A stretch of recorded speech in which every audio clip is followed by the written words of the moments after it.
po nating inaantabayan na ating mga tao na maya-maya lamang ay ma-interview na natin at nakasalukuyan po tayo ngayon nasa loob ng isang van ng mga Pilipinong pauwi na sa kanilang tinitirahan. At isa nga sa mga ito, sa mga tao dito ay si Kabayang Efren. Ito siya. Maraming pinagdadaanan sa kanyang buhay dito sa Riyadh, Saudi Arabia. Efren, pwede bang masabi mo sa amin ang mga problema ng mga OFW ngayon dito sa Saudi? Actually, yung problema, hinahayaan ko siyang problema sa akin.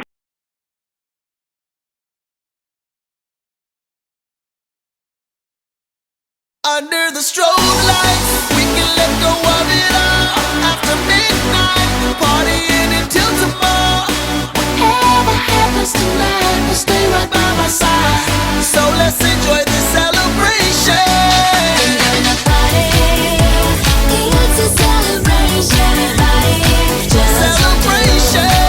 Let's get this started. Bagong OFW dito sa Sino? sa Riyadh. Ikaw ang humara, Lolo. Ayan. At Mari, ang unang tanong ay ano ang pinakamasayang alaala mo dito sa Riyadh? Masama, hindi ba?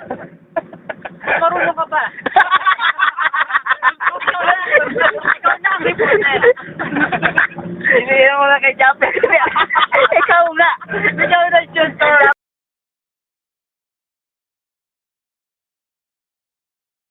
Pwede, wala pa ba?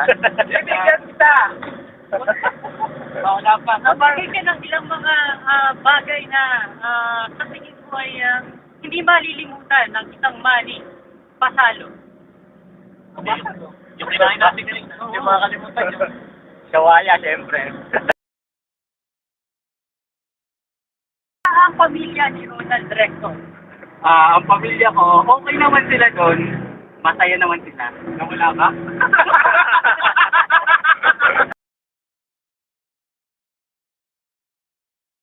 Ito si Japet. Japet, ano naman yung mga pinakamahirap na naranasan mo dito sa trabaho natin bilang OFW? Hindi mapatay ng talero. Ito, ang tagal.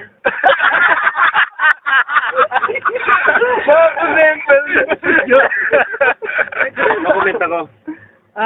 Hindi, yung sa everyday work mo, anong masasabi mo? Natatawa ng loob. Ang pinakamahirap ko rin na nasan dito sa... Maalaala mo kaya? Wala akong katabi.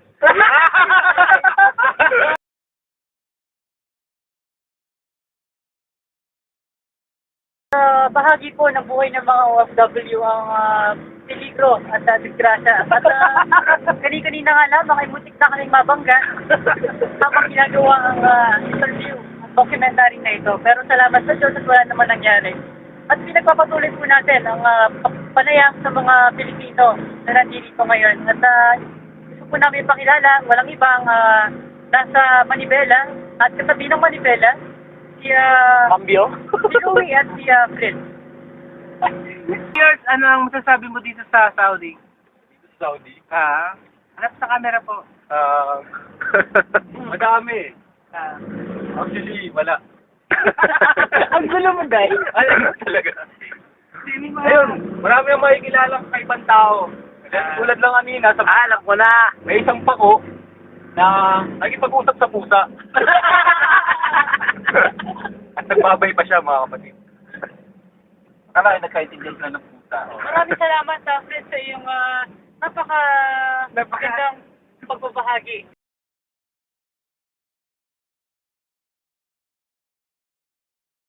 Ito naman, Louie. Kumusta ang iyong pagmamaneho? Eto, ako ng Diyos, mutik na mabangga. So, within 6 years, ano masasabi mo sa Saudi? Masasabi ng Saudi, maganda.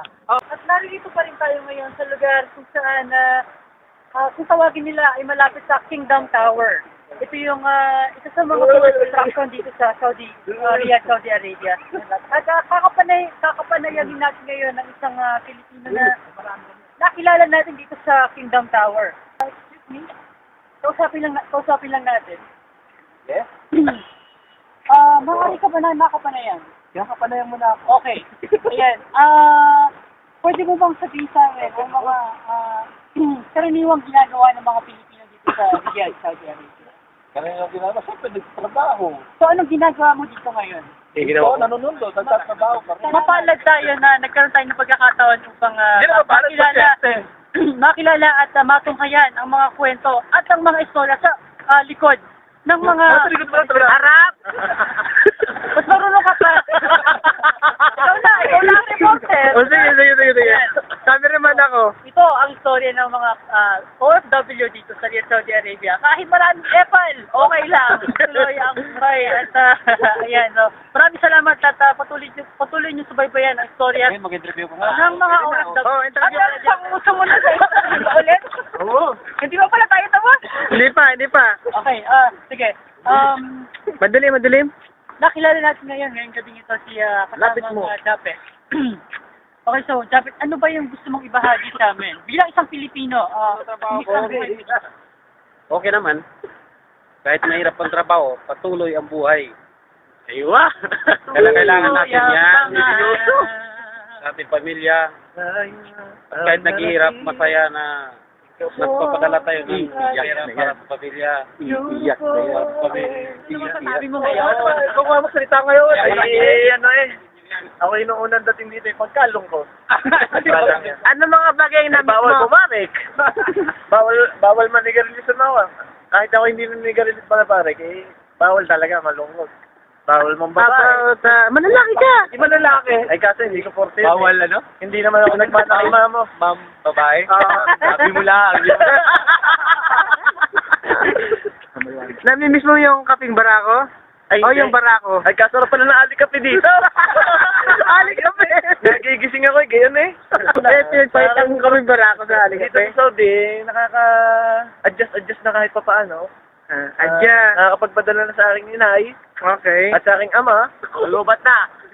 Ay, lubat na. Kahit minsan ay may marinig ka na lang na hikbi. Natunghayan natin ang patuloy pa rin na interview. Alay, sabi pala yaw. Oo naman. Ang istorya ng isang Batanggenyo na napadpad dito sa Riyadh, Saudi Arabia. Mahirap, subalit datapwat, subalit masaya at talagang nagkaroon tayo ng pagkakataon na mabigyang linaw ang mga bagay sa mga istorya ng mga Pilipino. Ano naman pala dito sa- Ang masasabi ko lang, masaya ako kasi marami akong maging nakilalang mga Pilipino na Aywa. nagpadali ng buhay OFW. Akala ko noon ang isang OFW palagi na lamang malungkot. Subalit napatunayan ko na kapag ka pala yung mga Maraming kasama makulit. ka, kapag ka pala may kasama kang mga taong katulad nila. Mga bano ka ulit. Mga kasama nila. Mga katawa. Dito kami. Mga badong-bading.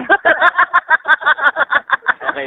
Below the belt. Kung pala kayo mga tao na ganito, lahat dumadali. At tunay nga na dito sa Riyadh, Saudi Arabia, napakinggan natin ang mga buhay-buhay ng mga tao na rito at sadyang makulay. Minsan mahirap ang buhay na dinadanas nila dito, pero hanggat sama-sama ang mga Pilipino, patuloy na uusad ang buhay.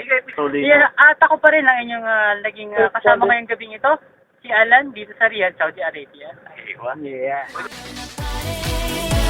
It's a celebration.